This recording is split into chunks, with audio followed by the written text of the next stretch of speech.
Hello there my lovely jewelry makers, I'm Christina of CSLdesigns, and in today's tutorial I'm going to show you how to make these cute little Christmas trees that you can use for anything like earrings, pendants, or even a Christmas decoration. And they're also pretty quick and simple to make, so if you want to learn how to make your own, then keep watching. So these are the tools that we're going to need. First of all, I'm using a regular round copper wire, and the first gauge here is a 1mm. Then I have a 0.4mm to add the embellishment, and you can play around with using some different gauges of wire. As for the beads, I'm using these tiny little 2mm rounds. Now these specific ones are faceted silver coated hematite gemstone rounds, so they're going to add a lovely sparkle to the piece. But you can of course use whatever you want to, and even something like seed beads will work perfectly for this. As for the tools, I'm using my usual three. So first of all, flush cutters, because we obviously need to cut the wire, tweezers nose pliers to help shape the wire, and finally my 6-step bail making pliers that we're going to make any loops with.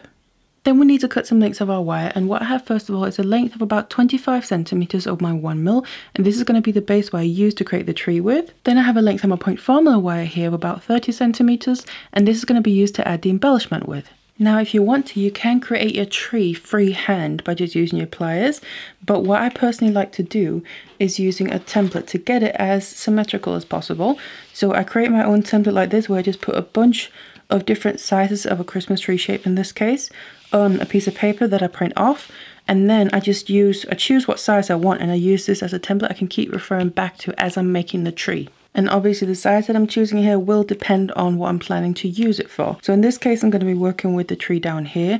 Now if you would like this template for yourself, I do have it available on my website. I'm going to leave a link to that in the description box down below so you can go straight to it, and feel free to print it off and use it for yourself. And it's just on a plain A4 sheet of paper, and like I mentioned, I'm going to be using the one down here. So the way that I like to do it is have my length of wire here, and then my tweezer nose pliers to help make the shape, and then like I said, I'm going to keep referring back to this template here. So I like to kind of start from the top and make sure your wire is nice and straight so you don't have any obvious kinks in it. I start from the top and basically work my way down one side, and you want to just leave a little tail here, enough to make a loop with when we're done. So I then place my wire, so it goes from the top there, and obviously the tail goes further on, but then where the first little point is, I want to place my pliers there on the wire, grab onto it, and then bend the wire against the pliers, and then I'm going to keep referring back to it. And obviously it's not going to be perfect, but it's just kind of a guide, and then you can judge if it's too tight or if it needs to be tighter. And I can see it looks pretty alright with how it's coming in, and then obviously there's going to be another bend pretty quickly, so I'm going to place it where it fits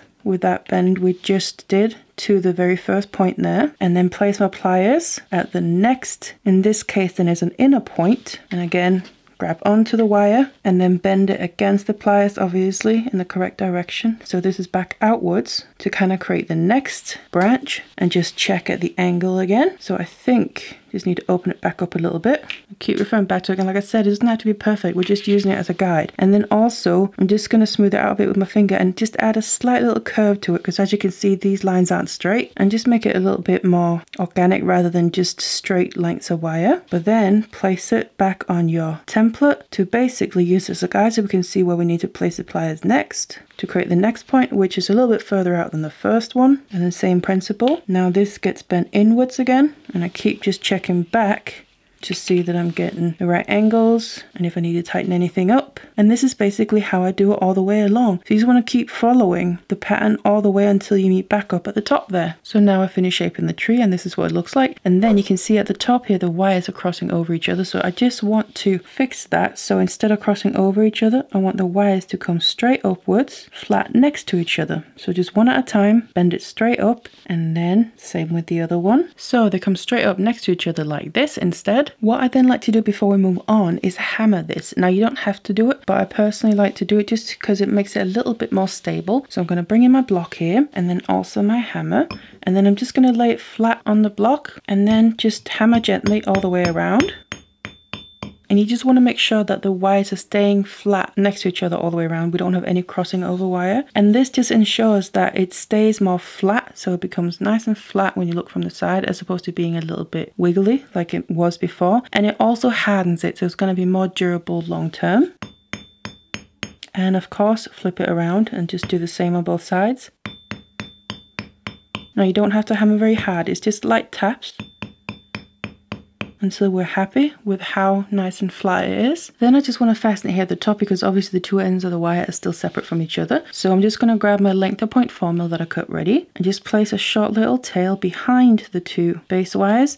And I just want to wrap this around both of them at the same time a couple of times. Make sure the wraps are nice and close together there. We don't want the weaving wire to overlap either. And you can always push them tight using your pliers. Then can push it all the way down to basically where they won't go any further. And this is going to help keep them together. Now what I do like to do as well is once I've done the wraps, I like to just push them down, flatten them out with my pliers, and it'll make them sit more in place as well. And now we've fastened them. I'm then going to keep using this weaving wire here to also add in our beads for the embellishment. So just going to get the tail out of the way. I'm just going to bring it up through the tree, and then I'm just going to coil it around the wire on one side a little bit and bring it downwards a bit until I get to the point where I want to start adding in my first beads. And that'll be this point here, because then what I want to do is add in some beads and have it cross over like it's a garland on the tree. So what I need to do now is just grab my beads and just add them onto the length of wire and then let them slide all the way down there.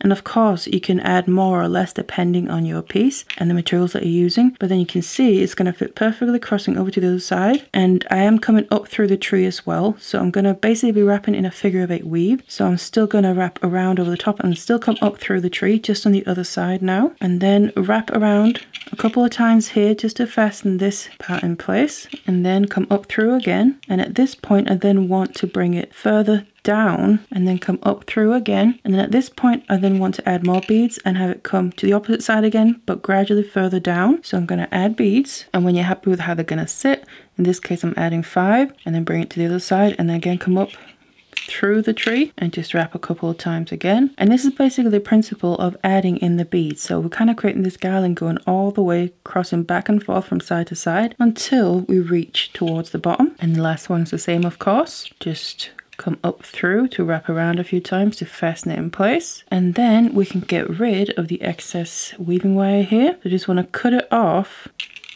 so there's a tiny little end sticking out. And what I'm going to then do is take my tweezernose pliers and make sure to push that down and then just roll my pliers in the direction that the wrap is going, so it just tucks it in kind of inside of the tree. And then at the top here we want to create some loops, so we can obviously attach this to whatever we want to depending how we want to use it. So I'm going to bring one of these wires forward and then the other one in the opposite direction.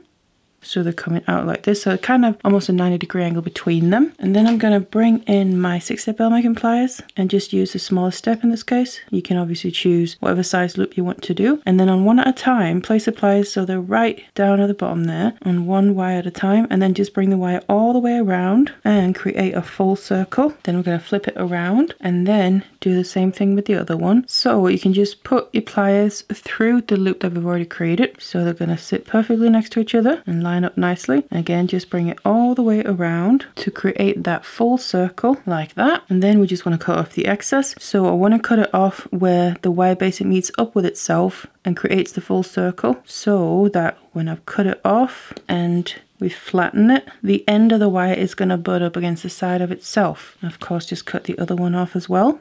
And then just close up the loops. And then we have our 2 loops at the top sitting right next to each other that you can use to attach to whatever you want to. Now obviously all we have left is this tail of the weaving wire, and I leave that to the end because I like to then cut it off so that the very end that's left can be tucked in underneath these loops that we just made, so it gets proper out of the way. And then here we have our finished tree ready to attach and use for whatever you want to. So I hope you enjoyed the tutorial for this cute little Christmas tree, and you can of course use it for whatever you want to, whether it's earrings, a pendant, or even a Christmas decoration. Now do feel free to check out my channel for loads of other tutorials as well. Otherwise I really hope you enjoyed this one. Thank you so much for watching it, and I'll see you in the next one.